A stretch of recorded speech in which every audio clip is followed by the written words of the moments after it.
సంధ్యా theatre వద్ద జరిగిన తొక్కిసలాటలో గాయపడిన శ్రీతేజ్కు గత 10 రోజులుగా చికిత్స కొనసాగుతుంది.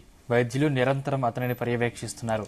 తాజాగా శ్రీతేజ్ ఆరోగ్య పరిస్థితిపై వైద్యులు ప్రత్యేక హెల్త్ బులెటిన్ విడుదల చేశారు. శ్రీతేజ్కు వెంటిలేటర్పై కృత్రిమ శ్వాస అందిస్తున్నట్లు తెలిపారు. అతని జ్వరం పెరుగుతుంది, కానీ మినిమం ఐనోట్రోప్స్లో ముఖ్యమైన పారామీటర్స్ స్థిరంగా ఉన్నాయని తెలిపారు.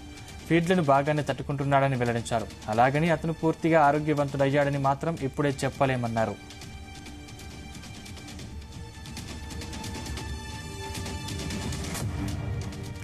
స్టాటిక్ న్యూరలాజికల్ స్థితి దృష్ట్యా వెంటిలేటర్ నుంచి బయటకు తీసుకురావడానికి ట్రాకియోస్టోమీని ప్లాన్ చేస్తున్నాం. శ్రీతేజ్కు మెదడుకి ఆక్సిజన్ సరిగ్గా అందడం లేదు. ప్రస్తుతం ట్యూబ్ ద్వారా ఆహారం అందిస్తున్నాం. బాలుడి ఆరోగ్య పరిస్థితిని ఎప్పటికప్పుడు సమీక్షిస్తున్నామని వైద్యులు తెలిపారు.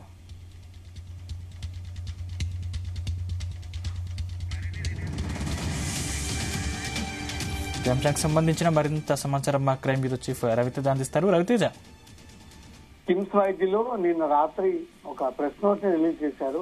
దాంట్లో బాలుడి పరిస్థితిపై పూర్తి వివరాలు దాంట్లో అందజేసి 4వ తేదీన తను ఏ స్థితిలో హాస్పిటల్లో జాయిన్ అయ్యాడు, మధ్యలో ఎలాంటి అతనికి ట్రీట్మెంట్ అందియాల్సి వచ్చింది, ప్రస్తుతం ఎలా ఉన్నాడనే దానికి సంబంధించి పూర్తి వివరాలు doctor Chetan R Mundada, senior consultant pediatric critical care and P Vishnutej consultant pediatric intensivist అంటూ కిమ్స్ సికింద్రాబాద్ నుంచి ఈ నోట్ వెలువడింది. దీంట్లో 4వ తేదీన 12/24 పోలీసులు మరియు చుట్టుపక్కల వారి నుంచి సిపిఆర్ నుంచి స్వీకరించిన తర్వాత 8 సంవత్సరాల వయసు గల మగ పిల్లవాడు పాక్షిక స్పృహతో ఈఆర్ కి తీసుకువచ్చిన మనుపటి ప్రకటనకు కొనసాంపిగా ఈ నోట్ రిలీజ్ చేస్తా ఉన్నాము. గతంలో అతను పైప్స్ ద్వారా ఫీడింగ్ తీసుకుంటా ఉన్నాడు. అప్పుడప్పుడు ఫీవర్ వచ్చిపోతా ఉంది. ఇంకా అతను అన్కాన్షియస్ లోనే ఉన్నాడంటూ కూడా మొదట ప్రెస్ నోట్ ఇచ్చి దానికి కొనసాగింపుగా ఈ 2వ ప్రెస్ నోట్ కూడా నిన్న రాత్రి రిలీజ్ చేయడం జరిగింది. పిల్లవాడి తక్కువ ఆక్సిజన్ సంతృప్తిత మరియు సక్రమంగా శ్వాస తీసుకోవడం లేదు. వెంటనే ఇంట్యూబేషన్ మరియు వెంటిలేషన్ అవసరం. పిల్లల యొక్క ప్రారంభ ఎంఆర్ఐ మెదడు పెరినాటల్ అవమానానికి సంబంధించిన మార్పులకు చూపుతోంది. టీటీ ఛాతితో కొంత హైపోకిక్స్ మార్పులు ఏవీ లేకుండా ఆకాంక్షకు సంబంధిత మార్పులను చూపుతున్నాయి. 10/12/24 చేసినటువంటి రిపీట్ ఎంఆర్ఐ స్కాన్ లో సబ్ కార్టికల్ మరియు పారిటికల్ లోబ్స్ తో కూడినటువంటి సూక్ష్మమైన నిరోధక వ్యాప్తిని చూపుతోంది. హైపోపిక్స్ అండ్ ఇన్కామిక్ అవమానానికి ద్వితీయంగా ఆలస్యమైన తెల్ల పదార్థం గాయమయ్యే అవకాశం. చైల్డ్ కి ఎక్స్ట్యూబేషన్ ట్రయల్ ఇవ్వబడింది మరియు ఎక్స్ట్యూబేషన్ చేయబడింది. అయితే 48 గంటల్లో అతని శ్వాసకోశ బాధను తీవ్రతరం చేయడము, స్రవాలు లేకుండా వాయు మార్గాన్ని నిర్వహించలేకపోవడం మరియు పెరిగిన డిస్టోనియా దృష్ట్యా తిరిగి ప్రారంభించబడ్డాడు.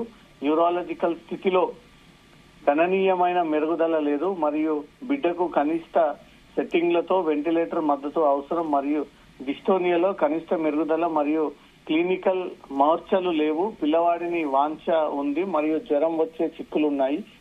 ఈటీ స్రవాలు యాంటీబయాటిక్ల అప్గ్రేడేషన్ అవసరమయ్యే సుడోమోనాస్ పెరుగుదలను చూపించాయి. అతనికి కనీస అయోనాట్రిపిక్ మద్దతు అవసరం. చైల్డ్ ఎన్జీపీడీలలో కొనసాగిస్తా ఉన్నారు. అతను తగినంత మూత్ర విసర్జన బాగా తట్టుకోగలడు. ట్రాకియోస్టమీ ప్రణాళికను పరిశీలిస్తా ఉన్నారు. పరిస్థితి క్షీణంగానే ఉంది మరియు రోగి ఇంటెన్సిటివ్ కేర్ మరియు దగ్గర పర్యవేక్షణలో ఉంచాము. వైద్య బృందం అతన్ని మరింత స్థిరీకరించడానికి పనిచేస్తా ఉంది అని విషయాన్ని వీళ్ళు రాత్రి ప్రెస్ నోట్ ద్వారా తెలియజేయడం జరిగింది. బాబు ఆరోగ్య పరిస్థితి ఇంకా విషమంగానే ఉంది. ఐసీయూలోనే ట్రీట్మెంట్ కొనసాగుతా ఉన్నాడు. చిన్నపిల్లలకు కావాల్సినటువంటి ఎంఆర్ఐ స్కాన్ ని కూడా నిర్వహించి దాని ద్వారా ఎప్పటికప్పుడు అతనిలో మార్పు చేసేటువంటి ప్రయత్నాలు చేస్తా ఉన్నాను. బాడీ తట్టుకోగలుగుతుందా లేదా అనే కొంత ఆందోళన వ్యక్తం అవుతోంది. చిన్న వయసు గల బాలుడు కాబట్టి హై డోస్ కాకుండా స్మాల్ డోస్ తో అతన్ని రికవరీ చేసేటువంటి ప్రయత్నం చేశాము. నేను హైదరాబాద్ సిటీ కూడా బ్రెయిన్ డ్యామేజ్ అయ్యింది అనే ఒక విషయాన్ని కూడా అఫీషియల్ గా తెలియజేశారు. 48 గంటల్లో అతను శ్వాసకోశ బాధను తీవ్రతరం చేయడం, స్రవాలు లేకుండా వాయు మార్గాన్ని నిర్వహించలేకపోవడం మరియు పెరిగిన డిస్టోనియా దృష్టి తిరిగి ప్రారంభించబడ్డాము అంటూ కూడా దీంట్లో వైద్యులు మెన్షన్ చేయడం జరిగింది. బాలుడికి ఇంకా 12 రోజులు కావస్తున్నా ఎలాంటి క్యూర్ అవ్వలేదు అనేది మాత్రం ఉద్దేశించి ఈ నోట్ రిలీజ్ చేయడం జరిగింది. ఇంకా ఎన్ని రోజుల పాటు ఇతను హాస్పిటల్లో ఉండాల్సింది, పూర్తి రికవరీ అవ్వడానికి ఇంకెంత టైం పడుతుంది, ఏ రకమైనటువంటి ట్రీట్మెంట్ ఇంకా అందించాల్సింది అనే దానిపై కూడా వైద్యులు ఇంకా ఈ లీగల్ ఒపీనియన్స్ కూడా తీసుకుంటా ఉన్నారు. సీనియర్ నిపుణుల యొక్క సలహాలు సూచనలు కూడా తీసుకుంటా ఉన్నారు. ప్రస్తుతం ఐసీయూలోనే బాబు ట్రీట్మెంట్ కొనసాగుతుంది అంటూ మాత్రం ఈ నోట్ రిలీజ్ చేయడం జరిగింది.